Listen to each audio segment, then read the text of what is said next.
நம்முடைய பிதாவாகிய தேவனாலும் கர்த்தராகிய இயேசுவினாலும் பரிசுத்த ஆவியினாலும் கிருபையும் சமாதான ஆசீர்வாதமும் உங்கள் மேல் தங்கி பெருகட்டும். இந்த கர்த்தருடைய நாளிலும் தேவ சமூகத்திலே நாம் ஒருமித்து வரும்படி கர்த்தர் தந்த நல்ல கிருபைகளுக்காய் கர்த்தரை நான் துதிக்கிறேன். கர்த்தர் தொடர்ந்து நம்மை ஆசீர்வதிப்பாராக. அல்லேலூயா. கலைந்து போகும் வேஷம் என்கிற தலைப்பிலே கர்த்தருடைய வார்த்தையை நம்ம தியானிச்சுக்கிட்டு இருக்கிறோம். இன்றைக்கும் கலைந்து போகும் வேஷம் என்கிற தலைப்பில் தான் கர்த்தருடைய வார்த்தையை உங்களோடு கூட நான் பகிர்ந்து கொள்ளும்படி வாஞ்சிக்கிறேன். எடுத்தவர்கள் வாசிக்கலாம். ரோமர் 12:2. நீங்கள் இப்பிரபஞ்சத்திற்கு ஒத்த வேஷம் தெரியாமல் தேவனுடைய நன்மையும் பிரியமும் பரிபூரணமான சித்தம் இன்னதென்று பகுத்தறியத்தக்கதாக உங்கள் மனம் புதிதாகிறதுனாலே மறுரூபமாகுங்கள். தேவ பிள்ளைகளாகிய நீங்கள் அல்லது உங்களுடைய சரீரங்களை பரிசுத்தமும் தேவனுக்கு பிரியவுமான ஜீவ பலியாக தேவனுக்கு ஒப்பு கொடுத்து புத்தி உள்ள ஆராதனை செய்யும்படி கடந்து வந்திருக்கிற நீங்கள் இரண்டாவது செய்ய வேண்டிய காரியம் என்ன? உங்களுடைய மனதை புதிதாகும்படி தேவனுக்கு கொடுக்க வேண்டும். அந்த மனம் புதிதாகிற அனுபவம், மறுரூபத்திற்கு உங்களுடைய மனம் தகுதியாகிறத அந்த அனுபவம் உங்களுடைய வாழ்க்கையிலே வர வேண்டுமே. ஆனால் இப்பிரபஞ்சத்திற்கு ஒத்த வேஷம் உங்களுடைய வாழ்க்கையிலே நீங்கள் தரித்து விடக்கூடாது. கர்த்தருக்கு ஸ்தோத்திரம். பிரபஞ்சம் என்பது உலகத்தை குறிக்கிறது என்று சொன்னேன் கடந்த நாட்களிலே. அப்போ தேவனுடைய பிள்ளைகள் உலகத்திற்கு ஏற்றபடி உலக வேஷம் தெரியாதவர்களாய் நமக்கு என்னைக்குமே 1 கொரிந்தியர் 7:31 எழுதப்பட்ட வேத வசனம் ஞாபகத்திற்கு வர வேண்டும். அது என்ன? உலகத்தின் வேஷம் கடந்து போகிறதே அல்லது கலைந்து போகிறதே என்று சொல்லி வேதம் சொல்கிறது. கடந்து போகிறதே. நான் என்ன வேஷம் தரித்தாலும் அது எனக்கு நிலையானதல்ல. என்னையும் அறியாமல் ஒரு நாளிலே அந்த வேஷம் கலைந்து போகும் என்பதை உணர்ந்த தேவனுடைய பிள்ளைகளாக வேஷம் தரிக்காமல் தேவ சாயலை மட்டும் தரித்து கொண்டு தேவ பிரியராய் நீங்கள் வாழ வேண்டும் என்பது ஆண்டவருடைய விருப்பம். முதல் நாளிலே வேஷம் தரித்த 3 பேரையும் அவர்களுடைய வேஷம் கலைந்து போன காரியத்தையும் சொன்னேன். இஸ்ரவேலின் முதல் ராஜாவாகிய சவுல் வேஷம் தரித்ததையும் அவனுடைய வேஷம் கலைந்து போன ஒரு காரியத்தையும் உங்களுக்கு சொன்னேன். இரண்டாவதாக யெரொபெயாம் என்கிறதான இஸ்ரவேலின் ராஜாவின் மனைவி வேஷம் தரித்ததையும் அவளுடைய வேஷமும் தீர்க்கதரிசிக்கு முன்பாக கலைந்து போன காரியத்தையும் உங்களுக்கு சொன்னேன். மூன்றாவதாக இஸ்ரவேலின் ராஜாவாகிய ஆகாப் என்கிறதான ராஜாவினுடைய வேஷம் அந்த யுத்த களத்திலேயே மற்றவர்களுக்கு முன்பாக கலைந்து போன காரியத்தை உங்களுக்கு சொன்னேன். கடந்த நாளில் எதற்காக நாம் வேஷம் தரிக்கிறோம், உலகத்திற்கொத்த வேஷம் ஏன் தரிக்கப்படுகிறது என்கிற தலைப்பில் 2 காரியங்களை பேசினேன். ஒன்று, ஆஸ்தியையும் சம்பாத்தியங்களையும் பெருக பண்ணும்படியாக வேஷம் தரிக்கிறார்கள். அல்லேலூயா. அதை இப்படி கூட சொல்லலாம், தங்களுடைய வசதி வாய்ப்புகளை பெருக்கிக் கொள்ளும்படியாக வேஷம் தரிக்கிறார்கள். இரண்டாவதாக, சிலுவையின் நிமித்தம் துன்பப்பட அல்லது உபத்திரவத்தை சகிக்க மனதற்றவர்களாக உலகத்திற்கொத்த வேஷம் தரிக்கிறார்கள் என்று சொல்லி 2 காரியங்களை பரிசுத்த ஆவியானவர் நம்மோடு கூட பேசினார். அல்லேலூயா.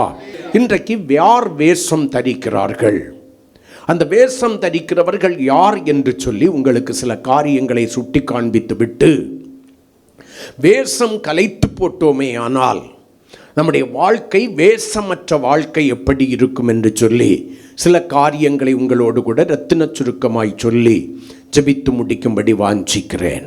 முதலாவதாக எடுத்தவர்கள் வாசிக்கலாம். 2 கொரிந்தியர் 11 14-15 வாசிக்கலாம். அது ஆச்சரியமல்ல, சாத்தானும் ஒளியின் தூதனுடைய வேஷத்தை தரித்து கொள்வானே. ஆகையால் அவனுடைய ஊழியக்காரரும் நீதியின் ஊழியக்காரருடைய வேஷத்தை தரித்து கொண்டால் அது ஆச்சரியமல்லவே. அவர்கள் முடிவு அவர்கள் கிரியைகளுக்கு தக்கதாயிருக்கும். இங்கே அப்போஸ்தலனாகிய பவுல், நல்ல கவனிங்க, கொரிந்து சபைக்கு இந்த 2வது நிருபத்தை எழுதும்போது கள்ள அப்போஸ்தலரும் கள்ள ஊழியக்காரர்களுமாய் அல்லது வேலைக்காரர்களுமாய் இருக்கிற வேஷம் தரித்த அப்போஸ்தலர் அல்லாதிருந்தும் அப்போஸ்தலர் என்று தங்களை அடையாளம் காட்டிக் கொள்கிற, தேவனுடைய வேலைக்காரராய் அல்லாதிருந்தும் வேலைக்காரர்கள் அல்லது ஊழியக்காரர்கள் என்று சொல்லி தங்களை அடையாளம் காட்டிக்கொண்டு வேஷம் தரித்திருக்கிற சிலரை குறிப்பிட்டு விட்டு இப்ப பவுல் இங்க என்ன சொல்றாரு பாருங்க. அது ஆச்சரியம் அல்ல, அது ஆச்சரியப்பட வேண்டிய காரியம் அல்ல. காரணம், சாத்தானும் ஒளியின் தூதனுடைய வேஷத்தை தரித்துக் கொள்வானே. இந்த வேத வசனத்தை குறித்து தவறான கருத்தை பலர் சொல்லி நான் கேட்டிருக்கிறேன். 2-3 இடங்களிலே பிசாசு பிடித்த ஸ்திரீகளை அல்லது வாலிபர்களை, கன்னிகைகளை பிசாசுகளை துரத்தும் போது அவர்கள் சொல்லுவார்கள், இது ஒளியின் தூதனுடைய ஆவி, இது ஒளியின் தூதனுடைய ஆவி. அப்ப எல்லாம் நான் புதிய அனுபவம், எனக்கு தெரியாது. அவர்கள் சொல்லுகிறதை போல நானும் ஒளியின் தூதனுடைய ஆவி என்று நினைத்து கொண்டிருக்கிறேன். சிலர் பிரசங்கத்திலே சொல்வார்கள் ஒளியின் தூதனுடைய ஆவி என்று சொல்லி. ஆனால் ஒளி என்றால் என்ன? இயேசு, அவர் தூதனானவர். அவருடைய வேஷத்தை தரித்த சாத்தானுடைய கூட்டத்தார் தான் இவர்கள். அப்ப வேஷம் தரிக்கிறவர்கள் யார்? இவ்வுலகத்திற்கேற்ற, இப்பிரபஞ்சத்திற்கேற்ற வேஷம் தரிக்கிறவர்கள் யார் என்று கேட்டீர்களே. ஆனால் 14-15 வசனத்திலே அப்போஸ்தலனாகிய பவுல் தெளிவாய் நமக்கு சொல்கிறார், அவர்கள் சாத்தானும் சாத்தானுடைய கூட்டத்தாருமாயிருக்கிறார்கள். சாத்தானே கிறிஸ்துவை போல வேஷம் தரித்துக் கொள்ளும் போது ஏன் அவனுடைய கூட்டத்தார் தேவ ஜனங்களை வஞ்சிக்கும்படியாக, தெரிந்து கொள்ளப்பட்ட தேவ ஜனங்களை வஞ்சிக்கும்படியாக கள்ள அப்போஸ்தலர்களாகவும் கள்ள போதகர்களாகவும் கள்ள ஊழியக்காரர்களாகவும் ஏன் வேஷம் தரித்துக் கொள்ள மாட்டார்கள் என்றுதான் அப்போஸ்தலனாகிய பவுல் அங்கே சொல்கிறார். ஆமே சொல்லுங்களேன். வெளிப்படுத்தின விசேஷம் 3ஆம் அதிகாரம் 9வது வசனத்திலே வேதாகமத்து புதிய ஏற்பாட்டின் சபையாகி 6வது சபையும் தேவனுடைய மனவிருப்பத்தை அறிந்து செயல்பட்ட உத்தமமான சபையுமாகிய பிலதெல்பியா சபையை பார்த்து ஆண்டவர் சொன்ன ஒரு காரியம் உண்டு. வாசிக்கலாம். 3ஆம் அதிகாரம் 9வது வசனம். இதோ யூதர் அல்லாதிருந்தும், அதாவது தேவனுடைய பிள்ளைகள் அல்லாதிருந்தும் தங்களை யூதர் என்று பொய் சொல்லுகிற, யூதர் அல்லாதிருந்தும், யூதர்களுக்கும் அவர்களுக்கும், யூதருடைய சுபாவங்களுக்கும் அவர்களுக்கும், தேவனுக்கும் அவர்களுக்கும் சம்பந்தம் அல்லாதிருந்தும் தங்களை யூதர் என்று சொல்கிற சாத்தானுடைய கூட்டத்தார். அப்ப வேஷம் தரிக்கிறவங்க யாரு? சாத்தானுடைய கூட்டத்தார். நீ தேவ சபைக்குள்ளாய் இருக்கிறவளாய் இருக்கலாம். அருமையான வாலிபனே, கன்னிகையே, பிரிய சகோதர சகோதரி, நீ எங்கே இருக்கிறாய் என்பது முக்கியம் அல்ல. நீ எதை தரித்து கொண்டிருக்கிறாய்? ஒளியை ஆயுதமாக தரித்து கிறிஸ்துவின் சாயலுக்கு ஒப்பான சாயலை அணிந்து கிறிஸ்துவை உண்மையாய் வெளிப்படுத்துகிற உண்மை கிறிஸ்தவனாய், உண்மை கிறிஸ்தவளாய் இருக்கிறாயா? அல்லது கிறிஸ்துவ அற்ற கிறிஸ்தவனாய் கிறிஸ்தவளாக வேஷம் தரித்து கிறிஸ்துவுக்குள் நீ இருக்கிறதை போல அடையாளம் காட்டுகிறவனாய் அடையாளம் காட்டுகிறவளாய் இருக்கிறாயா? நீ யார்? உன்னுடைய சுபாவங்களிலே எந்த மாற்றமும் இல்லாமல் உலகத்திற்கொத்த சாத்தானுடைய வேஷத்தை தரித்து கொண்டு சாத்தானுடையவனாகவே சாத்தானுடையவளாகவே அவனுடைய முழு கட்டுப்பாட்டிற்குள்ளாய் வாழ்ந்து கொண்டு கிறிஸ்துவனுடையதான விருப்பத்தை நிறைவேற்றுவதை பார்க்கிலும் பொய்யும் மாய்மாலமும் பித்தலாட்டமும் பொருளாசையும் நிறைந்தவனாய் உண்மையற்றவளாய் உள்ளத்திலே ஒன்றை வைத்துவிட்டு உள்ளத்திலே உண்மை இல்லாமல் புறம்பாக வார்த்தை பேசும்போது வேறு விதமாக பேசுகிறவளாய் இருக்கிற யூதன் அல்லாதிருந்தும் யூதனா என்று உன்னை அடையாளம் காட்டிக் கொள்கிற, கிறிஸ்துவுக்குள் இல்லாதிருந்தும் கிறிஸ்துவுக்குள் இருக்கிறதை போல உன்னை அடையாளம் காட்டிக் கொள்கிற, கிறிஸ்துவுடையவனாய் அல்லாதிருந்தும் கிறிஸ்துவுடையவன் என்று கிறிஸ்துவனுடையவள் என்று சொல்லி உன்னை அடையாளம் காட்டிக் கொள்கிற ஒரு மனிதனாய், மனுஷியாய், வாலிபனாய், கன்னிகையாய் நீ இருப்பாயானால் உன்னையும் என்னையும் பார்த்துதான் ஆண்டவர் சொல்கிறார், வேஷம் கலைந்து போகும், ஜாக்கிரதை. நீ யார்? உன்னை இயக்கி கொண்டிருப்பது சாத்தான். உன்னை இயக்கி கொண்டிருக்கிறான். ஆகையினால் தான் அவன் எப்படி வேஷதாரியாயிருக்கிறானோ அதே போல நீயும் வேஷம் தரிக்கிறவனாயிருக்கிறாய். நீ மனம் திரும்பினேன் என்கிறாய், ரட்சிக்கப்பட்டேன் என்கிறாய், எனக்கு அனுபவங்கள் இருக்கிறது என்கிறாய். ஆனால் உன்னுடைய உள்ளான மனிதனிலே மனம் திரும்பின காரியத்திலே எத்தனை காரியங்களிலே மனம் திரும்பி குணப்பட்டிருக்கிறாய்? தெய்வ பயம் என்கிற ஒன்று எந்த அளவிற்கு உனக்குள்ளாய் உருவாகி வளர்ந்திருக்கிறது? தெய்வ பயமே ஜீவ ஊற்று என்று சொல்லி வேதம் சொல்லுகிறது. அந்த தேவனுக்கு பயப்படுகிற பயம் உன்னுடைய இருதயத்தில் எந்த அளவிற்கு இருக்கிறது? எல்லாவற்றையும் துணிகரமாய் சிந்திக்கிறாய், துணிகரமாய் பேசுகிறாய், துணிகரமாய் செய்கிறாய். செய்து பேசி சிந்தித்து விட்டு உன்னை நல்லவனை போல நல்லவளை போல எதுவுமே நடக்காததை போல இதற்கும் உனக்கும் சம்பந்தம் இல்லாததை போல ஒரு வாழ்க்கை வாழ்ந்து கொண்டிருப்பாயானால் உன்னை இயக்குவது கர்த்தர் அல்ல, சாத்தான். யூதர் அல்லாதிருந்தும் தங்களை யூதர் என்று சொல்லி வெளிப்படையாக வேஷம் தரித்து தங்களை காட்டிக் கொள்கிறவர்கள் சாத்தானுடைய கூட்டத்தார் என்று சொல்லி ஆண்டவராகிய இயேசு கிறிஸ்து பிலதெல்பியா சபைக்கு நிருபத்திலே சொல்லுகிறார். பவுல் இங்கே என்ன சொல்கிறார்? சாத்தானும் ஒளியின் தூதனுடைய வேஷத்தை தரித்து கொண்டிருக்கிறானே என்று சொல்லி, ஆகையால் அவனுடைய ஊழியக்காரர். அப்ப வேஷம் தரிக்கிறவர்கள் எல்லாரும் அவனுடைய ஊழியக்காரர். ஆகையினால நாம் யாரை கொண்டு இயக்கப்படுகிறோம், யார் நம்மை இயக்குகிறது, நாம் யாருடைய கரங்களிலே இருக்கிறோம் என்பதை நிதானித்தறிகிற ஒரு தருணமாய் இது இருக்கிறது. இல்லையானால் நீ உன்னுடைய வேஷத்தை கலைத்து போடுவதற்கு மனதற்றவர்களாயிருந்தால், உன்னுடைய சாதுரிய ஞானத்தினாலே உன்னுடைய வேஷத்தை காத்துக்கொள்கிறவளாயிருந்தால், அன்பில்லாத உன்னுடைய இருதயத்திலே அன்பு இருக்கிறதை போல, தாழ்மை இல்லாத உன்னுடைய இருதயத்திலே தாழ்மை இருக்கிறதை போல, தெய்வ பயம் இல்லாத உன்னுடைய இருதயத்திலே தெய்வ பயம் இருக்கிறதை போல, உண்மை இல்லாத உன்னுடைய இருதயத்திலே உண்மை இருக்கிறதை போல, கீழ்ப்படிதல் இல்லாத இருதயத்திலே கீழ்ப்படிதல் இருக்கிறதை போல, நீ அடையாளம் காட்டுகிற மனுஷனாய், மனுஷியாய், வாலிபனாய், கன்னிகையாய் இருப்பாயானால் ஒன்றை புரிந்து கொள், நீ சாத்தானுடைய கரத்திலே இருக்கிறாய், வேஷம் தரித்து வாழ்ந்து கொண்டிருக்கிறாய். நீ உன்னுடைய வேஷத்தை கலைக்காத பட்சத்திலே தேவன் ஒரு நாள் உன்னுடைய வேஷத்தை கலைத்து விடுவார். அன்று உனக்கு ஐயோ என்பதை புரிந்து கொள். தேவன் நெடுங்காலம் மௌனமாய் இருக்க மாட்டார். நீ என்ன நினைக்கிறாய்? தேவன் இன்னும் மௌனமாய் தானே இருக்கிறார். அப்படியானால் தேவனுக்கு இதெல்லாம் பிடித்திருக்கிறது போலும் என்று. ஏன் தெரியுமா தேவன் இன்னும் மௌனமாய் இருக்கிறார்? உன்னுடைய துர்க்கிரியைகளுக்கு தக்க தண்டனையை சீக்கிரமாய் வழங்காதிருக்கிறார். நீ மனம் திரும்பும்படியான ஒரு தருணத்தை கர்த்தர் தந்து கொண்டிருக்கிறார்.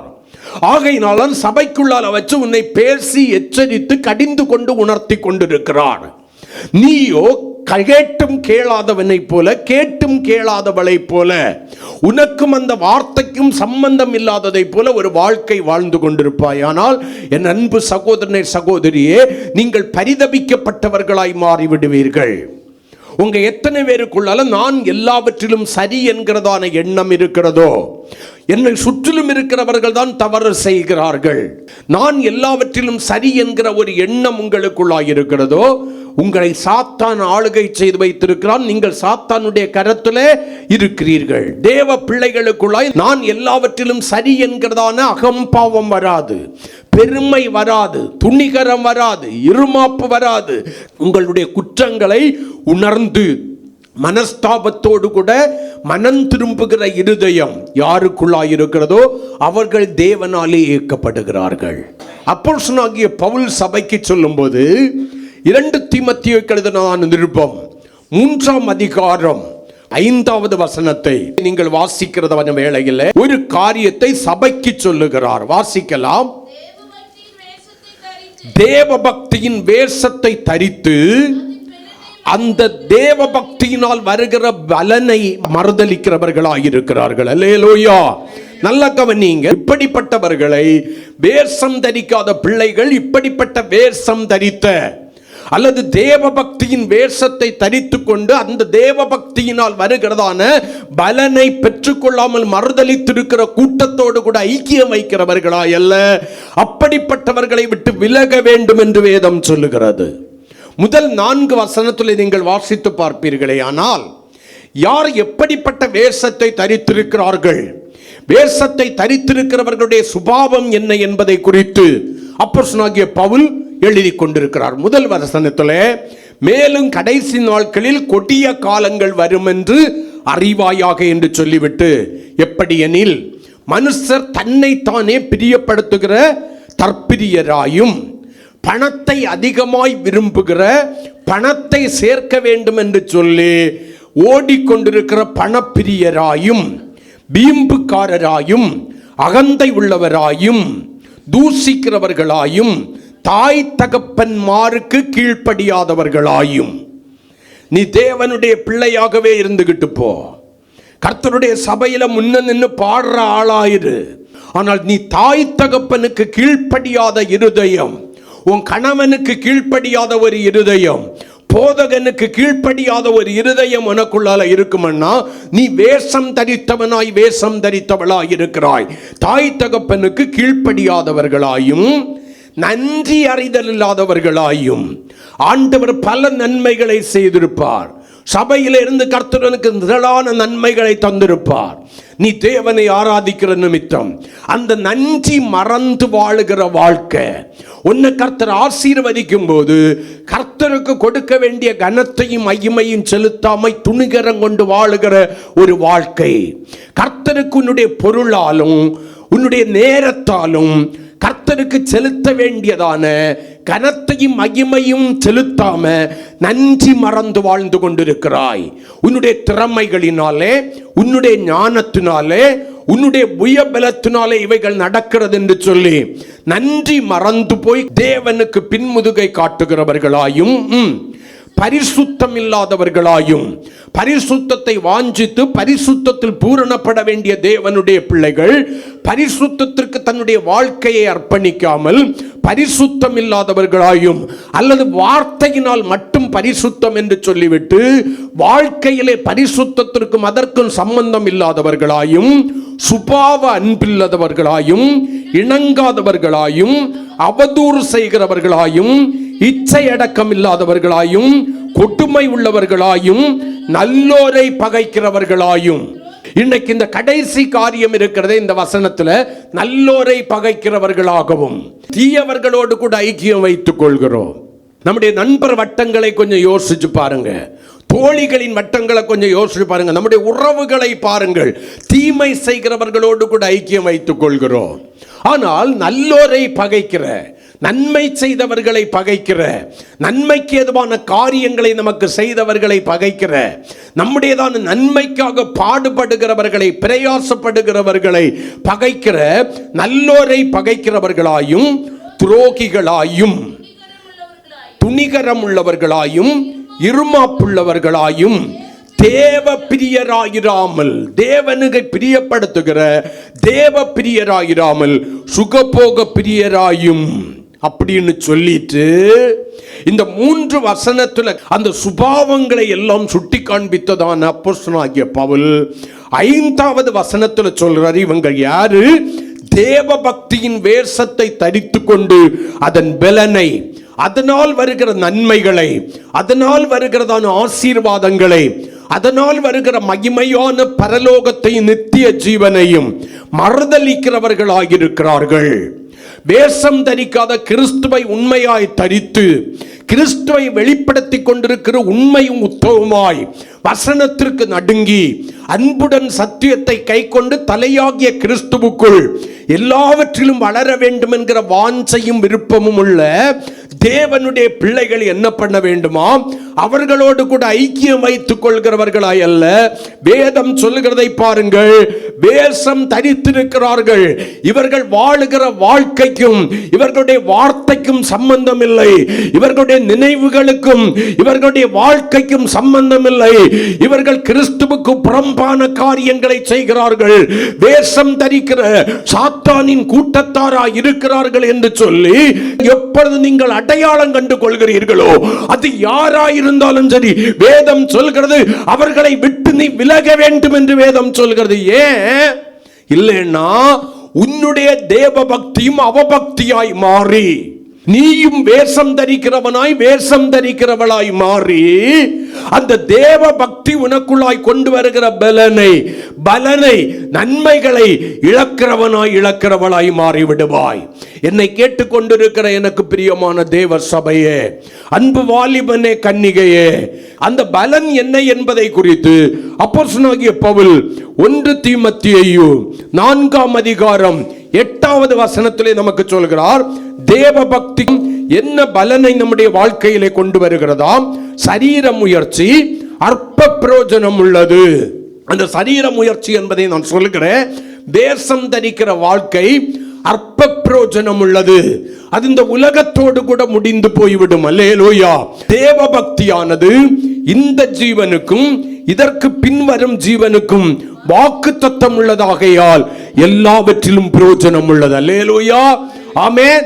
அப்ப எதை நம்ம மறுதலிக்கிறோம்? தேவ பக்தியை வேஷமாக தரித்துக் கொண்டு தேவ பக்தி இல்லாத ஒரு வாழ்க்கை வாழும் போது அதன் பலனை இழக்கிறோம் என்று சொல்லி வேதம் சொல்கிறது. நம்ம இழக்கிற பெரிய பலன் என்ன பாருங்க. இந்த ஜீவனுக்கும் இதற்கு பின் வருகிற நித்திய ஜீவனுக்கும் உரிய பங்கை நம்ம இழக்கிறோம். மல்கியாவில் 2ஆம் அதிகாரம் 15வது வசனத்துல ஆண்டவர் அழகாக ஒரு காரியத்தை சொல்லுவார். என்னிடத்தில் ஆவி சம்பூரணமாயிருந்தது. நான் ஒரே நேரத்தில் எத்தனை 1000 பேரை, ஏன் லட்சம் பேரை வேண்டும் என்றாலும் உருவாக்கி இருக்கலாம் தேவன் நினைத்தால். அல்லேலூயா. ஆமென். ஆபிரகாமுக்கு எப்படி பிள்ளைகளை உண்டாக்குவேன் என்றார்? கல்லுகளினாலே பிள்ளைகளை உண்டாக்குவேன் என்று சொன்னார். அவர் நினைத்திருந்தால் ஒரே நேரத்திலே கோடான கோடி பேர் தூதர்களை சிருஷ்டித்ததை போல ஆண்டவர் மனுஷர்களை உண்டு பண்ணி இருக்கலாம். ஒரு ஆதாம் அல்ல, ஆயிரக்கணக்கான, ஏன் லட்சக்கணக்கான ஆதாம்களையும் ஏவாள்களையும் உருவாக்கி இருக்கலாம். அவர் சொல்லுகிறார், ஆவி என்னிடத்திலே உருவாக்குவதற்கு சம்பூரணமாயிருந்தது. ஆவியில குறைவில்லை, நிறைவான ஆவி இருந்தது. நான் ஏன் ஒருவனை உருவாக்கினேன்? ஆவி சம்பூரணமாயிருந்தும் ஏன் நான் ஒருவனை உருவாக்கினேன்? அந்த வசனத்தை வாசிக்கலாம். மல்கியா தீர்க்க தரிசன புஸ்தகம் 2ஆம் அதிகாரம் 15வது வசனம். 2:15. அவர் ஒருவனை அல்லவா படைத்தார், ஆவி அவரிடத்தில் எப்படி இருந்தது? பரிபூரணமாய், நிறைவாய். பரிபூரணம் என்பது நிறைவை குறிக்கிறது. குறைவில்லாமல் நிறைவாய் இருந்ததே. அப்படி இருந்தும் பின்ன ஏன் ஒரே ஒருவனை படைத்தார்? தேவ பக்தி உள்ள சன்னதியை பெறும்படிதானே. கரங்களை கொட்டி கர்த்தரை மகிமைப்படுத்துவோமா? ஹல்லேலூயா. கிறிஸ்துவுக்குள் நம்ம எல்லாரையும் ஏன் ஜனிப்பித்தார்னா, தேவ பக்தி உள்ள சன்னதியாய் நானும் நீங்களும் இருக்க வேண்டும் என்பதற்காக. தேவ பக்தியை ஆதாயத்திற்காக தரித்துக் கொள்கிறவர்களாய் அல்ல, வேஷம் தரிக்கிற தேவனுடைய பிள்ளைகளாய் அல்ல, அந்த தேவனுடைய பக்தியினால் வருகிறதான இந்த ஜீவனுக்கும் இனி வரப்போகிற ஜீவனுக்கும் உரியதான நன்மைகளை சுதந்தரிக்கிற உண்மையான தேவ பக்தி உள்ளவர்களாய், மாசில்லாத தேவ பக்தி உள்ளவர்களாய், சுத்தமான தேவ பக்தி உடையவர்களாய் தேவனுடைய பிள்ளைகள் இருக்க வேண்டும் என்பதுதான் தேவனுடைய விருப்பம். அந்த தேவ பக்தி இல்லாம யார் யார் தேவ பக்தியை வேஷமாய் தரித்திருக்கிறார்களோ அவர்களுடையதான வேஷத்தை ஒரு நாள் என்ன பண்ணுவார்? கர்த்தர் கலைத்து போடுவார். அதுதான் கலைந்து போகும் வேஷம். அது நானா இருந்தாலும் சரி, நீங்களா இருந்தாலும் சரி, நானும் அதற்கு விதிவிலக்கல்ல. நான் என்னை உங்கள் நடுவில் பெரிய போதகனை போல, உண்மை உள்ளவனை போல, ஒழுக்கம் உள்ளவனை போல, தேவனுக்கு பயப்படுகிறவனை போல, ஒரு பரிசுத்தவானை போல, போதக சாமர்த்தியனை போல அடையாளம் காட்டிக்கொண்டு என்னுடைய அந்தரங்க வாழ்க்கையில வேஷம் தரித்திருப்பேனே ஆனால் நானும் பரிதபிக்கப்பட்டவனாய் மாறிவிடுவேன். என்னுடைய வேஷத்தை கர்த்தர் ஒரு நாள் இகழுவார். கர்த்தரது கலைந்து போகும்படியான ஒரு தருணத்தை கொண்டு வருவார். அன்றைக்கு நான் உங்க எல்லாருக்கும் முன்னாலேயும் வெட்கமடைய வேண்டிய ஒரு சூழ்நிலை இருக்கும். நான் உண்மையாய் இருக்கும்போது என்னை பார்த்து எத்தனை பேர் வேஷம் தரித்திருக்கிறாய் என்று சொன்னாலும் கர்த்தர் என்னுடைய வேஷம் கலைந்து போவதற்கு இடம் கொடுக்க மாட்டார். காரணம், அந்த உண்மையான அனுபவம் என்னுடைய வாழ்க்கையிலே இருக்கிறது. அல்லேலூயா. அப்படிப்பட்ட ஒரு அனுபவம் உங்களுடைய வாழ்க்கையில இருக்க வேண்டும். நீங்கள் மாய்மாலமான ஒரு வாழ்க்கை வாழுகிறவர்களே அல்ல, உண்மையும் உத்தமமான ஒரு வாழ்க்கை, கிறிஸ்துவை தரித்து கொண்டு கிறிஸ்துவை வெளிப்படுத்தி கிறிஸ்துவின் சாயலின் பூரணத்திற்காக வாழுகிற ஒரு வாழ்க்கை, இந்த ஜீவனுக்கும் இனி வரப்போகிற ஜீவனுக்கும் பிரயோஜனம் உள்ள வாக்குத்தத்தம் நமக்கு இருக்கிறது. ஆகையினாலே அதை நமக்கு பூரணமாய் கொடுக்கிற தேவ பக்தியை வேஷமாய் அல்ல, உண்மையாய் தேவன் மேல் செலுத்துகிறதான கர்த்தருடைய ஆவியினால் சிருஷ்டிக்கப்பட்ட தேவனுடைய பிள்ளைகளாய் நானும் நீங்களும் மாறுவதற்கு ஆண்டவர் கிருபை தரட்டும். யாக்கோபுக்கு எழுதினதான நிருபம் 1ஆம் அதிகாரம் 27வது வசனத்தை நீங்கள் வாசிக்கிறதான வேளையில் அப்போஸ்தலனாகிய யாக்கோபு எழுதுகிற ஒரு காரியம் இருக்கிறது. அந்த தேவ பக்தி எப்படிப்பட்டதாய் இருக்க வேண்டும், வேஷம் தரிக்காத தேவ பக்தி எப்படிப்பட்டதா இருக்க வேண்டும் என்று சொல்லி அவர் சொல்லுகிறார். 1ஆம் அதிகாரம் 27வது வசனம், திக்கற்ற பிள்ளைகளும் விதவைகளும் படுகிற உபத்திரவத்திலே அவர்களை விசாரிக்கிறதும், உனக்கு வந்ததுக்கு எனக்கு என்ன, அது உன்னுடைய பாடு என்று இருக்கிறவர்களாய் அல்ல, திக்கற்றவர்கள், ஆதரவற்றவர்கள், கர்த்தராகிய இயேசு கிறிஸ்துவை உண்மையாய் சேவிக்கிறது நிமித்தம் உலகத்தாலும் உறவினாலும் வெறுத்து ஒதுக்கப்பட்டவர்கள், புறக்கணிக்கப்பட்டவர்கள், வசனத்தின்படி வாழுகிறது நிமித்தம் உறவுகளாலும் உலகத்தினாலும் புறக்கணிக்கப்பட்டவர்கள், வெறுத்து ஒதுக்கப்பட்டவர்கள், அப்படிப்பட்ட திக்கற்றவர்களும் விதவைகளும், தன்னுடைய கணவனை இழந்து இந்த உலகத்தில் வாழ்கிறதான விதவைகளும் படுகிற உபத்திரவத்திலே, உலகத்தாலும் உறவுகளினாலும் புறக்கணிக்கப்பட்டவர்கள் படுகிற உபத்திரவத்திலே, கணவனை இழந்த விதவைகள் படுகிற உபத்திரவத்திலே அவர்களை விசாரிக்கிறதும், அது நம்ம மேல விழுந்த கடமை, அது சபைக்கு மேல விழுந்த கடமை, ஒவ்வொரு தேவனுடைய பிள்ளைகளுக்கு மேலேயும் விழுந்த கடமை. நான் வருவேன், என் போக்குக்கு போறேன் அப்படின்னு இருக்கக்கூடாது. ஒருவருடைய பாரத்தை ஒருவர் சுமந்து கிறிஸ்துவனுடைய பிரமாணத்தை நீங்கள் நிறைவேற்றுகிறவர்களாய் இருக்க வேண்டும். யார் கிறிஸ்துவனுடைய நாமத்தின் நிமித்தம் திக்கற்றவர்களாய் விட்டுவிடப்பட்டிருக்கிறார்களோ, இந்த உலகத்தாலும் உறவுகளாலும் அவர்களை அன்புடன் சேர்த்துக் கொள்கிற ஒரு அனுபவம், அவர்களுக்கு நீங்கள் சொந்தமாய் மாறுகிற ஒரு அனுபவம், அவர்களுக்கு ஆறுதல் கொடுக்கிறவர்களாய் மாறுகிற ஒரு அனுபவம். பரவாயில்லை, அந்த சொந்தங்கள் உன்னை விட்டுவிட்டதே, ஆனால் விட்டுவிடட்டும், நாங்கள் இருக்கிறோம் உன்னை நேசிப்பதற்கு, உன்னை ஆதரிப்பதற்கு நாங்கள் இருக்கிறோம், தேவ சபையாராகிய நாங்கள் உண்டு என்று சொல்லி கிறிஸ்துவனுடைய நாமத்தை உண்மையாய் பின்பற்றுகிறது நிமித்தம், வசனத்தின்படி வாழுகிறது நிமித்தம், மறுபடியும் அந்த வார்த்தையை நான் அழுத்தி சொல்கிறேன், இந்த உலகத்தாலும் உறவுகளாலும் புறக்கணிக்கப்பட்ட தேவனுடைய பிள்ளைகளை விசாரிக்கிறதான தேவ பிள்ளைகளாய் நீங்கள் மாற வேண்டும். அவர்களை குறித்த கரிசனையற்றவர்களாய் இருக்கக்கூடாது. இரண்டாவது, விதவைகளும் படுகிற உபத்திரவத்தில் அவர்களை விசாரிக்கிறதும். மூன்றாவதாக வேதம் சொல்கிறது, உலகத்தால் கரைப்படாதபடிக்கு தன்னை காத்துக் கொள்கிறதுமே. ஏன்? உலகம் முழுவதும் பொல்லாங்கனாகிய பிசாசுக்குள்ளாய் கிடக்கிறது. ஆகையினாலே உலக காரியங்களை சிநேகித்து, உலக காரியங்களுக்கு முக்கியத்துவம் கொடுத்து, உலகத்திற்கு ஒத்த வேஷத்தை தரிக்கிறவர்களாய் அல்ல, உலகத்தில் உள்ள எந்த காரியங்களினாலும் உங்களுடைய ஆத்துமாவை கரைப்படுத்தாதபடி, உங்கள் ஆவியை குற்றமுள்ளதாய் மாற்றாதபடி, உங்களுடைய சரீரத்தின் பரிசுத்தங்களை இழந்து போவதற்கு ஏதுவான கிரியைகளை நடப்பிக்காதபடி, உலகத்தால் கரைப்படுத்தாமலும் உலகத்தால் கரைப்படுத்தாதபடிக்கு தன்னை காத்துக் கொள்வதுமே. ஒன்று, திக்கற்றவர்களையும் விதவைகளையும் உண்மையாய் விசாரிக்கிறவர்களாய் இருக்க வேண்டும்.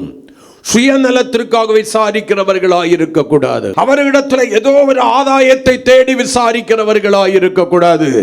கிறிஸ்துவின் அன்பை உண்மையாய் வெளிப்படுத்தி விசாரிக்கிறவர்களாய் இருக்க வேண்டும்.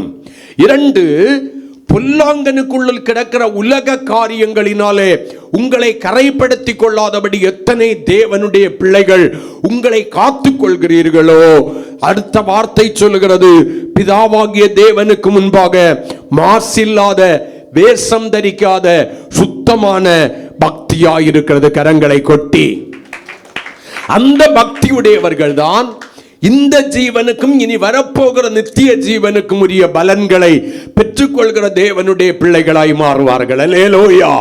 யார்? சுத்தமான தேவ பக்தி உடையவர்கள், தங்களை கரைப்படுத்தாத தேவ பக்தி உடையவர்கள், கிறிஸ்து தங்களுக்குள்ளாய் வைத்திருக்கிறதான அன்பை மற்றவர்களுக்கு பகிர்ந்து கொடுத்து விசாரிக்கிற, மற்றவர்களின் மேல் கரிசனையாயிருக்கிற தேவனுடைய பிள்ளைகள். சபை என்பது நீங்கள் நினைக்கிறதை போல 4 சுவரு, அதுக்குள்ளால ஒரு போதகர், நம்ம எல்லாம் விசுவாசிகள் என்றல்ல. சபையின் தலை கிறிஸ்து, அவருடைய சரீரத்திலே நாம் எல்லாரும், சரீரம் என்பது சபை, அந்த சரீரமாகிய சபையிலே அவயங்களா என்ன பண்ணி இருக்கிறோம்? இணைக்கப்பட்டிருக்கிறோம். வேதம் சொல்கிறது, ஒரு அவயம் பாடுபடும் போது இன்னொரு அவயம் பார்த்து பரிகசிக்கிற அவயமாய், கண்டு கொள்ளாமல் போகிறதான அவயமாய் இருக்கக்கூடாது. ஒரு அவயம் பாடுபடுகிறதான வேளையில மற்ற அவயம் அதற்கு எதுவாய் இருக்க வேண்டும்? ஆறுதல் கொடுக்கிற அவயமாய் இருக்க வேண்டும், விசாரிக்கிற அவயமாய் இருக்க வேண்டும். அவர்களுடைய குறைவுகளிலே நான் என்ன செய்யலாம், அவர்களுடைய இந்த பிரச்சனைகளிலே என்னால் ஜெபிக்க மட்டும்தானே முடியும், நான் ஜெபிக்கிறேன், பயப்படாதீங்க, கர்த்தர் உங்களுக்கு ஒரு நன்மை செய்வார் என்று சொல்லி கிறிஸ்துவின் நாமத்தின் நிமித்தம் அவர்களுக்கு ஆறுதலான வார்த்தைகளை சொல்லி அவர்களுக்காக ஊக்கமாக விசுவாசத்தோடு கூட தேவ சமூகத்திலே போராடி ஜெபிக்கிறவர்களாய், அவர்களுடைய தேவைகளிலே ஏதோ ஒரு பங்கை நான் கொடுக்க முடியுமே ஆனால் அதற்காக நான் பிரயாசப்படுகிறவனாய், அவர்களுக்கு எது தேவை என்பதை அறிந்து, என்னுடைய வீட்டார், நம்ம எல்லாம் யாரு? நம்ம எல்லாம் யாரு? ஒரே தகப்பனுடைய பிள்ளைகளாகிய கிறிஸ்துவின் வீட்டார். மறுபடியும் சொல்றேன், சபை என்பது ஒரு தனி மனிதனுடைய ப்ராப்பர்ட்டி அல்ல. சபை என்பது ஒரு ஐக்கியத்தினுடைய ப்ராப்பர்ட்டி அல்ல. சபை என்பது கிறிஸ்துவினுடைய சரீரம்.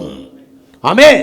அந்த சரீரத்திலே அவயங்களாக இணைக்கப்பட்டிருக்கிற தேவனுடைய பிள்ளைகள், வேற்று கருத்துடையவர்களாயிருந்தாலும், வேற்று மொழி உடையவர்களாயிருந்தாலும், வேற்று இனத்தவராயிருந்தாலும், நீங்கள் நான் யார் தெரியுமா? கிறிஸ்துவனுடைய வீட்டார், நம்முடைய வீட்டார். அதனால தான் உங்களுக்கு சொல்றேன், உனக்கு வந்ததுக்கு எனக்கு என்னன்னு போகாதீங்க. சபையை குறித்த பாரம் உங்களுக்குள்ளாய் உருவாகட்டும். சபைக்குள்ளால இருந்த ஒரு பிரமாணம் உண்டு. அன்றாடம் விதவைகள் என்ன பண்ணாங்க? விசாரிக்கப்பட்டார்கள். திக்கற்றவர்கள் விசாரிக்கப்பட்டார்கள். நான் உண்டு எம் பாடுண்டுன்னு இருக்கிறேன்னா, உன்னுடைய ஆவிக்குரிய வாழ்க்கையில இன்னும் நீ கிறிஸ்துவை அறிய வேண்டிய முறைப்படி அறியவில்லை, அல்லது நீ வெறும் சுயநலக்காரனாய் சுயநலக்காரியாய் இருப்பாயானால் இன்னும் நீ கிறிஸ்துவின் சிந்தையை அல்லது ஒளியின் ஆயுதத்தை நீ இன்னும் தரித்து கொள்ளவில்லை என்பேன். இன்னும் நீ வேஷமாகவே திரிகிறாய். வேஷமாகவே மனிதன் திரிகிறான், விருதாவாகவே சஞ்சலப்படுகிறான், ஆஸ்தியை சேர்க்கிறான், அதை வாரிக்கொள்வார் யார் என்று அறியாதிருக்கிறான். ஒரு மனிதனுக்குள்ளால வேஷம் தரிக்காத உண்மையான சுத்தமான தேவ பக்தி இருக்குமே ஆனால், ஒரு மனுஷிக்குள்ளாய் வேஷம் தரிக்காத உண்மையான தேவ பக்தி இருக்குமே ஆனால், அவர்களுடைய சுபாவங்களிலே என்ன மாறுதல் இருக்கும் என்று சொல்லி 4 காரியங்களை உங்கள் நடுவில் ஒவ்வொரு வசனத்தை மட்டும் சுட்டி காண்பித்து முடிக்கும்படி வாஞ்சிக்கிறேன்.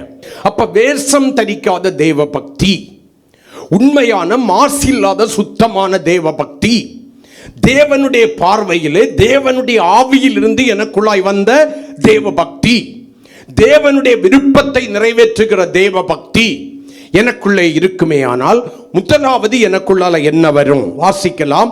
2 பேதுரு 1ஆம் அதிகாரம் 7வது வசனம். தேவ பக்தியோட சகோதர சிநேகத்தையும் சகோதர சிநேகத்தோட அன்பையும் கூட்டி வழங்குங்கள்.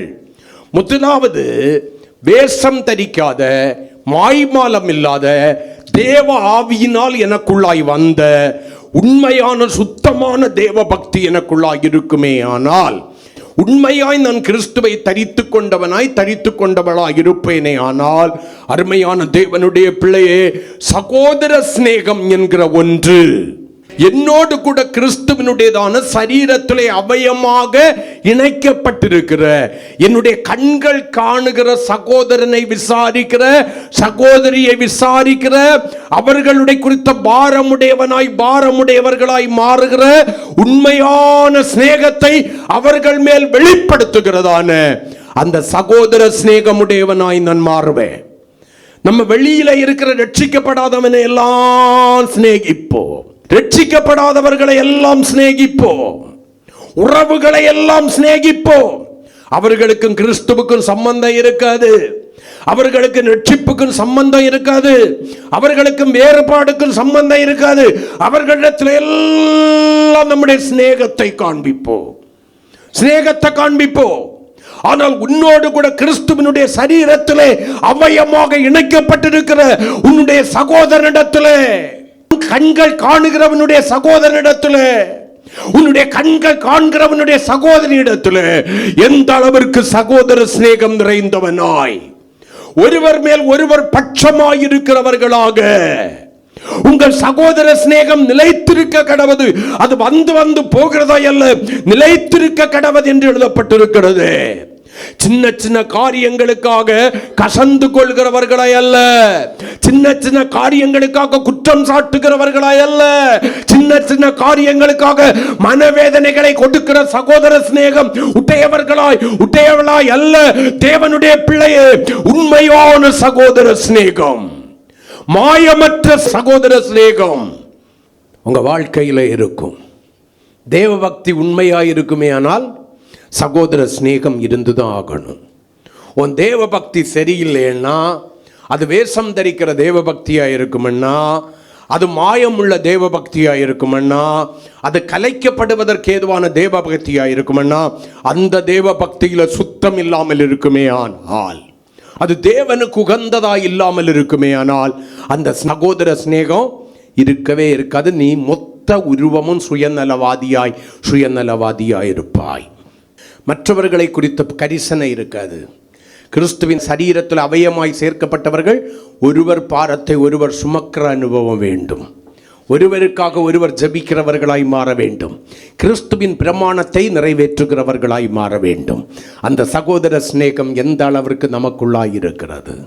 நான் 3 வேளையும் சாப்பிடும்போது என்னோடு கூட கிறிஸ்துவின் சரீரமாகிய சபையிலே அவயமாய் இருக்கிற ஒருவர் ஒருவேளை கூட ஆகாரம் இல்லாமல் இருக்கும்போது அவர்களுக்கு நான் என்ன செய்கிறேன்? யார் யாருக்கோ நான் ஏழைகளுக்கு இறங்குகிறேன். முதல்ல உன் வீட்டாருக்கு இறங்குனியா? உன் சபையாருக்கு என்ன செய்தாய்? உன்னோடு கூட கிறிஸ்துவின் அவயமாக இணைக்கப்பட்டிருக்கிறதான தேவ பிள்ளைகளை குறித்த உன்னுடைய கரிசனை என்ன? உன்னுடைய உத்தரவாதம் என்ன? உன்னுடைய தான சிநேகம் எந்த அளவிற்கு வெளிப்படுகிறது? சகோதர சிநேகம் நிலைத்திருக்க கடவது என்று வேதம் சொல்கிறது. 1 தெசலோனிக்கர் 4ஆம் அதிகாரம் 9வது வசனத்தை வாசிங்க. அந்த சகோதர சிநேகம் என்றால் என்ன? சகோதர சிநேகத்தை குறித்து நான் உங்களுக்கு எழுத வேண்டுவது இல்லை. பவுல் சொல்றாரு, சபையே, கிறிஸ்துவின் சரீரத்திலே அவயமாக இணைக்கப்பட்டிருக்கிற சபையே, சகோதர சிநேகம் என்றால் உனக்கு என்னன்னு தெரியும். ஆகையினாலே நான் அதை குறித்து எழுத வேண்டியதில்லை. நீங்கள் ஒருவரில் ஒருவர் அன்பாயிருக்கும்படி தேவனால் போதிக்கப்பட்டவர்களாய் இருக்கிறீர்களே. அன்பாயிருக்கும்படி தேவனால் போதிக்கப்பட்டவர்களாய் இருக்கிறீர்களே. அப்ப சகோதர சிநேகம் என்ன? ஒருவர் மேல் ஒருவர் வைத்திருக்கிற உண்மையான அன்பு. பிரகதாபத்தினாலே வருகிற அன்பல்ல, கவர்ச்சியினால் வருகிற அன்பல்ல, உண்மையான அன்பு. கல்வாரி சிலுவையிலே இயேசு நம்மேல் வைத்த அன்பை விளங்க பண்ணும்படி எப்படி தன்னுடைய ஜீவனை நமக்கு தந்தாரோ, அதே போல உண்மையாய் அன்பு செலுத்துகிற அந்த அன்பு யாருக்குள்ளால இருக்கோ, உன்னை போல பிறனை நேசிக்க. நிறைய வசனத்தை நான் எடுத்துக்கிட்டே இருக்கலாம். அன்பில்லாதவன் தேவனை அறியான் என்று வேதம் சொல்கிறது. உன்னை போல பிறரை நேசிக்கிற, உன்னை போல கிறிஸ்துவின் சரீரமாகிய அவருடையதான சபையிலே அவயமாய் இணைக்கப்பட்டிருக்கிற மற்ற தேவனுடைய பிள்ளைகளை உன்னை போல நேசிக்கிற இருதயம் யாருக்குள்ளால இல்லையோ, நான் சொல்லுவேன், உனக்குள்ளால இருக்கிறது சுத்தமான தேவனுடைய பக்தி அல்ல. அந்த வேஷம் ஒரு நாள் கலைந்துடும். அது வார்த்தையினால் உண்டாகிற அன்பல்ல. அக்கா நல்லா இருக்கீங்களா, சிஸ்டர் நல்லா இருக்கிறீங்களா, பிரதர் இப்படி இருக்கீங்க, ஆமே, நானும் நீங்களும் அப்சலோமின் ஆவியை உடையவர்களாக இருக்கக்கூடாது. உள்ளால் அன்பே இல்லை. ஏதோ ஒரு காரியத்தை நாடிக்கொள்வதற்காக கட்டி பிடித்து முத்தம் செய்து அன்பிருக்கிறதை போல அடையாளம் காண்பித்து தன்னுடைய சுயநலத்தை திருப்தி கட்டியாக்கிக் கொள்கிற அப்சலோமின் ஆவியாய் நீங்கள் இருக்கக்கூடாது. அவனுடைய தேவை என்ன? தகப்பனுடைய ராஜ்ய பாரத்தை கட்டிக்கொள்ள வேண்டும். அதுக்காக என்ன சொல்றான்? அவனுக்குள்ள அன்பே இல்லை. தன்னை அன்பிருக்கிறவனை போல தன்னுடைய தகப்பனிடத்தில் நியாயம் கேட்பதற்கு வருகிறவர்களை வழியிலே மடக்கி அவர்களுடைய காரியங்களை விசாரித்து கர்த்தருக்கு ஸ்தோத்திரம் அவர்களை கட்டி பிடித்து அவர்களை முத்தம் செய்கிறவனாக. காணாத சமயம் எவ்வளவு திட்ட முடியுமோ அவ்வளவு திட்டுவோம். காணாத சமயம் எவ்வளவு குற்றம் சாட்ட முடியுமோ அவ்வளவு குற்றம் சாட்டிப்போம். எவ்வளவு விமர்சிக்க முடியுமோ அவர்களிடத்தை மற்றவர்களிடத்திலே விமர்சிப்போம். ஆனால் காணும்போது brother praise the Lord, brother praise the Lord, sister நான் உங்களுக்காக ஜெபித்துக் கொண்டிருக்கிறேன் பிரதர், நான் உங்களுக்காக ஜெபித்துக் கொண்டிருக்கிறேன் சிஸ்டர். நம்பிராத ஆட்டுத்தோல் போர்த்தின சரியான ஓநாய் அதுதான். தன்னுடைய சுயநலத்திற்கு மட்டுமே சகோதர சிநேகம் என்கிற அன்பை தவறாய் பிரயோகிக்கிற ஒரு கூட்டம். அவர்கள் வேஷம் தரித்தவர்கள்.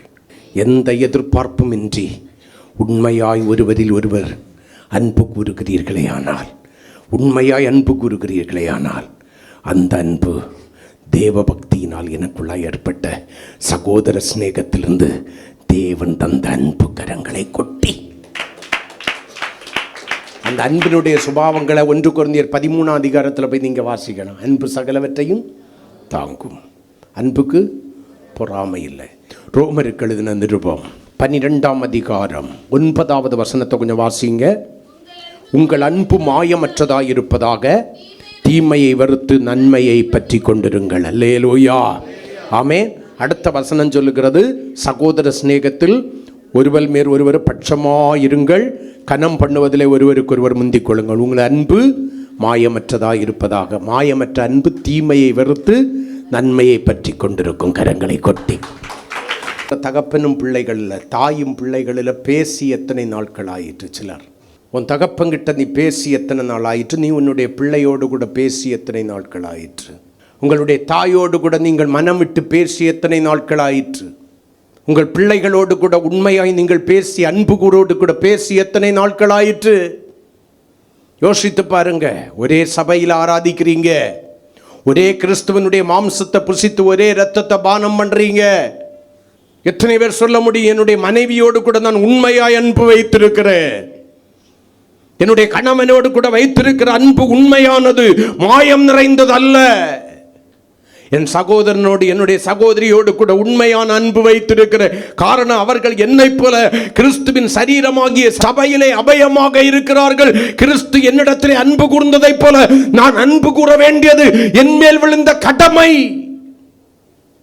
சண்டையும் போட்டுக்கிட்டு ஆராதனையில் வந்திருக்கு.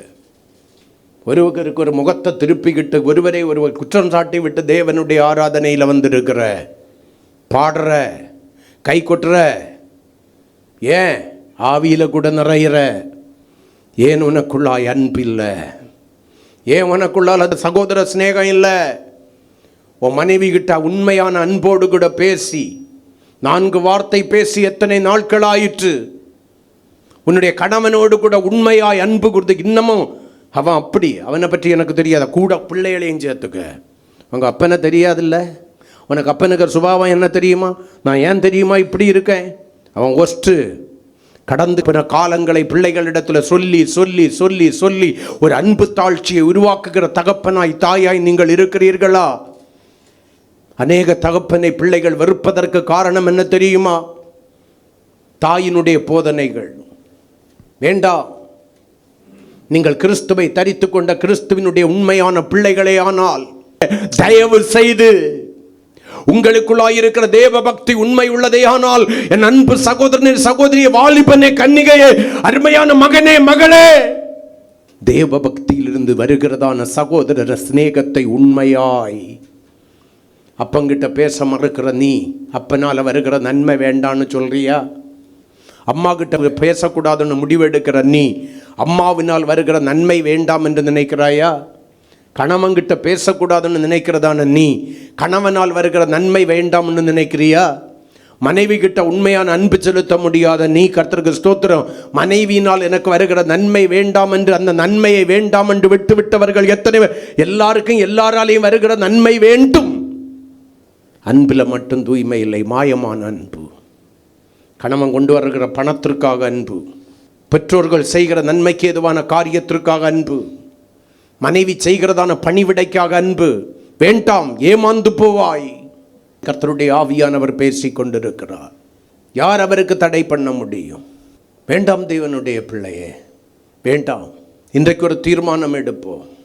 கிறிஸ்து உங்களிடத்தில் உண்மையாய் அன்பு கூர்ந்தது போல நீங்களும் ஒருவரிடத்தில் ஒருவர் மாயமற்ற சகோதர சிநேகமாகிய அன்புடையவர்களாயிருங்கள். ஆமீன் சொல்லுங்களேன். அல்லேலூயா. உங்களில் ஒருவருக்கு ஒருவர் குறைபாடு உண்டானால், உனக்கும் மனைவிக்கும் பிரச்சனையா? ஒரு நாளைக்கு பிள்ளைகள் எல்லாம் ஸ்கூலுக்கு போன பிறகு 5 நிமிஷம் பேசிப்பாரு. உனக்கு உன்னுடைய பிள்ளைகளுக்கும் பிரச்சனையா? கூப்பிட்டு ஒரு 5 நிமிஷம் பேசிப்பாரு. உன் தகப்பனை குறித்ததான ஆதங்கம் உனக்குள்ளால இருக்க, உன் தகப்பனிடத்தில் நேரே போய் பேசு. உன் தாயினிடத்தில் நேரே போய் பேசு. உன்னுடைய பிள்ளைகளிடத்தில் நேரே பேசு. ஏன் மாயம் பண்ணி கொண்டிருக்கிறாய்? உனக்கு அந்த அதிகாரத்தை யார் கொடுத்தது? ஒரு சபையின் ஊழியக்காரங்கிட்ட உண்மையா அன்பு கூற முடியலையா? ஏன் அன்பு இருக்கிறதை போல, அன்பு தாழ்ச்சி அற்றவனை போல, அன்பு தாழ்ச்சி அற்றவனை போல உன்னை அடையாளம் கண்டு கொண்டு வேஷம் தரித்துக் கொண்டிருக்கிறாய்? 5 நிமிடம் பேசிப்பார். ஏன் வருடக்கணக்காக சில காரியங்களை சுமந்து உனக்குள்ளாய் தீட்டுள்ளவளாகி அநேக பேர் தீட்டுப்படுவதற்கு காரணமாய் மாறிக்கொண்டிருக்கிறாய். வேண்டாம் சபையே, வேண்டாம். ஒரு காரியங்கள் தவறு என்று தெரியாதது வரையும் தான் பிரச்சனை இல்லை. தவறு என்று எப்பொழுது உங்களுக்கு போதிக்கப்படுகிறதோ அது முதற்கொண்டு அந்த காரியத்திலே நீங்கள் நியாயம் தீர்க்கப்பட போகிறீர்கள். நீங்கள் மனம் திரும்பாத பட்சத்திலே நீங்கள் நியாயம் தீர்க்கப்பட போகிறீர்கள். ஜாக்கிரதை. எப்பவோ நடந்த ஒரு குறைய திரும்ப திரும்ப சுட்டி காமிச்சுக்கிட்டு இருக்காதீங்க. நிறைய குடும்பத்தில் என்னத்து பிரச்சனை? கணவன் மனைவிக்குள்ளால, பெற்றவர்கள் பிள்ளைகளுக்குள்ளால பிரச்சனை என்ன தெரியுமா? எப்பவோ உள்ள காரியத்தை, குழி தோண்டி புதைக்க வேண்டிய காரியத்தை, ரட்சிக்கப்படுறதுக்கு முன்னால, சபைக்குள்ளால சேர்க்கப்படுவதற்கு முன்னால உள்ள காரியத்தை இன்னமும் பேசி கொண்டிருக்கிறீர்கள். பிளீஸ், கடந்த காலத்தை விட்டு விடுங்கள். நிகழ்காலத்தில் எப்படி இருக்கிறான் உன் கணவன்? நிகழ்காலத்தில் எப்படி இருக்கிறான் உன் மனைவி? நிகழ்காலத்தில் எப்படி இருக்கிறாள்? உன்னுடைய பிள்ளைகள் நிகழ்காலத்தில் எப்படி இருக்கிறார்கள்? உன்னுடைய பெற்றோர் நிகழ்காலத்தில் எப்படி இருக்கிறார்கள்? அதை பார்க்கிறத விட்டுக்கிட்டு இன்னும் ஒரு எனிமியா ஏன் பார்த்து கொண்டிருக்கிறாய்? உனக்குள்ளால என்ன இருக்கு? என்ன ஆவி இருக்கு? நீ யாரு? நீ யாரோடு கூட ஐக்கியம் உடையவனாய் இருக்கிறாய்? கிறிஸ்துவோடு கூடயா, சாத்தானோடு கூடவா? சாத்தானோடு கூட ஐக்கியம் இருந்தாதான் இந்த சுபாவங்கள் எல்லாம் வரும். கிறிஸ்துவோடு கூட ஐக்கியம் உள்ளதே ஆனால் கிறிஸ்து தூய்மையாக இருக்கிறது போல உன்னுடைய அன்பும் தூய்மையாக இருக்கும். உண்மையான அன்பு என்ன தெரியுமா? உள்ளதை உள்ளதென்றும் இல்லாததை இல்லை என்றும் சொல்வதுக்கு பேரு தான் உண்மையான அன்பு. கோவப்பட வேண்டிய இடத்துல கோவப்படுறதும், அணைக்க வேண்டிய இடத்துல அணைக்கிறதும், ஆறுதல் கொடுக்க வேண்டிய இடத்துல ஆறுதல் கொடுப்பதற்கு பேரு தான் உண்மையான அன்பு. மனைவி எழும்பவே முடியாம கிடக்கும்போது இன்னும் ஒன்றும் செய்யலையா? பொய் செய். கணவன் முடியாம இருக்கும்போது உனக்கு என்னைக்கும் இதே சோக்கேடுதான். என்ன பழக்கம்? யார் உனக்கு கற்றுக் கொடுத்தது? நீ யாரை தரித்திருக்கிறாய்? ஒரு நாய் கிட்ட, பூனை கிட்ட, ஒரு கோழி கிட்ட காமிக்கிறதான அன்பு. ஏன்? கிறிஸ்துவின் சரீரமாயிருக்கிற, அந்த சரீரத்திலே அவயமாயிருக்கிற உன்னுடையவர்களோடு கூட, உன்னோடு கூட இணைந்து தேவனை ஆராதிக்கிறவர்களோடு கூட உன்னால் காண்பிக்க முடியவில்லை. இந்த பகல் காலத்தில் யோசித்து பாருங்கள். நீங்கள் சிந்திக்கும்படியாக கர்த்தருடைய ஆவியானவர் உங்களோடு கூட பேசி கொண்டிருக்கிறார். உங்களில் ஒரு மனஸ்தாபம் இருக்குமே ஆனால் இந்த நாளிலே அந்த மனஸ்தாபம் சபையாரிடத்தில் இருந்தாலும் சரி, சபைக்குள்ளும் ஊழியக்காரனுக்குள்ளால இருந்தாலும் சரி, கணவன் மனைவிக்குள்ளால இருந்தாலும் சரி, பெற்றவர்கள் பிள்ளைகளுக்குள்ளால இருந்தாலும் சரி, இன்னைக்கூட அவைகளுக்கு ஒரு சாவு மணி அடிக்க வேண்டும். ஆமென். இதுக்கு மேல நான் உண்மையற்றவளாய் இருக்க மாட்டேன். இன்னைக்கு நான் உண்மை உள்ளவளாய் மாறும்படி கர்த்தருக்கு ஸ்தோத்திரம். உண்மையான, தூய்மையான, மாயமற்ற அன்பை வெளிப்படுத்தும்படி என்னுடைய வாழ்க்கையை ஒப்பு கொடுக்கிறேன்னு சொல்லி ஒப்பு கொடுங்க. அதுதான் சுத்தமான தேவன் விரும்புகிற தேவ பக்தி. அந்த பக்தி தான் தேவனுடைய ஆவியிலிருந்து எனக்குள்ளாய் வந்த தேவ பக்தி. கர்த்தர் நம்மோடு கூட பேசுகிறார். நீங்கள் சாத்தானை போல வேஷம் தரிக்கிறவர்களாய் அல்ல, சாத்தானை போல வேஷம் தரித்து அவனுடையவர்களாய் இருக்கிறவர்களாய் அல்ல. உலகத்தின் வேஷத்தை எல்லாம் கலைத்து போட்டுவிட்டு கிறிஸ்துவை தரித்து கொண்டு, கிறிஸ்துவை வெளிப்படுத்தி உண்மையான சகோதர சிநேகமாகிய அன்பை வெளிப்படுத்தி வாழுவோம். கர்த்தர் உங்களை ஆசீர்வதிப்பார். முழங்கால் படியிடுவோம். இப்பிரபஞ்சத்திற்கொத்த வேஷம் தெரியாமல் கர்த்தருடைய நன்மையும் பரிபூர்ணம் பிரியமுமான சித்தம் இன்னதென்று பகுத்தறியத்தக்கதாய் உங்கள் மனம் புதிதாகிறதுனாலே மறுரூபமாகுங்கள். காரணம், இந்த உலகத்தின் வேஷம் கலைந்து போகிறது. சிலருடைய கலைந்து போன வேஷத்தை குறித்து பார்த்தோம். சிலருடைய வேஷம் கலைந்து போனதை குறித்து, கடந்த நாட்களிலே ஏன் வேஷம் தரிக்கிறார்கள் என்பதை குறித்து சுருக்கமாக பார்த்தோம். இந்த நாளிலே தேவ பக்தியில் இருக்கிற வேஷம் இந்த ஜீவனுக்கும் இனி வரப்போகிற ஜீவனுக்கும் பலனுள்ளதாக இருக்கிற தேவ பக்தியில் இருக்கிற வேஷம்.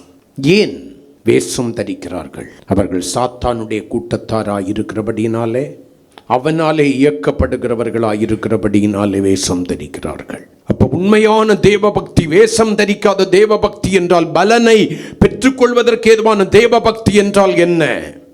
கற்றவர்களும் விதவைகளும் படுகிற உபத்திரவத்திலே அவர்களை விசாரிக்கிறதும் பிதாவாகிய தேவனுக்கு முன்பாக மாசு இல்லாத சுத்தமான பக்தியாயிருக்கிறது. அந்த சுத்தமான தேவ பக்தி, தேவனிடத்தில் அதிக ஆவி இருந்தும் தேவ பக்தி உள்ள சன்னதியை பெறுவதற்கு ஒருவனை படைத்தாரே. கிறிஸ்து என்கிற புதிய ஆதாமிலிருந்து உருவான சன்னதியே. ஆனால் ஒரு மனிதனாலே பாவம் இந்த உலகம் முழுவதையும் நிரப்பிற்று. ஒருவராலே ரட்சிப்பு உருவாயிற்று. அந்த புதிய ஆதாமாகிய கிறிஸ்துவினுடையதான ஆவியை பெற்றவர்களாயிருந்தால், அந்த ஒருவராகிய இரட்சகர் என்கிற கிறிஸ்துவினாலே நீங்கள் உருவாக்கப்பட்டவர்களாயிருந்தால், உங்களுக்குள்ளால இருக்கிறது சுத்தமான தேவ பக்தியாக இருக்கும். அந்த பக்தி இருந்துச்சுன்னா சகோதர சிநேகமாகிய அன்பு மாயமற்றதாக இருக்கும். அது உங்களுடைய வாழ்க்கையில் எந்த அளவுக்கு இருக்கிறது என்பதை பார்த்து கர்த்தருடைய கரங்களில் ஒப்பு கொடுப்போம். அந்த மாயங்களை நம்மை விட்டு அகற்றுவோம். அந்த வேஷங்களை நம்மை விட்டு அகற்றுவோம். கர்த்தர் நம்மை ஆசீர்வதிப்பார். உண்மை உத்தமமான ஒரு வாழ்க்கை வாழுவோம். அன்பு மாயமற்றதாக இருக்கட்டும், உண்மையானதாக இருக்கட்டும். கர்த்தர் உங்களுக்கு நன்மை செய்வார். கர்த்தர் உங்களை ஆசீர்வதிப்பார்.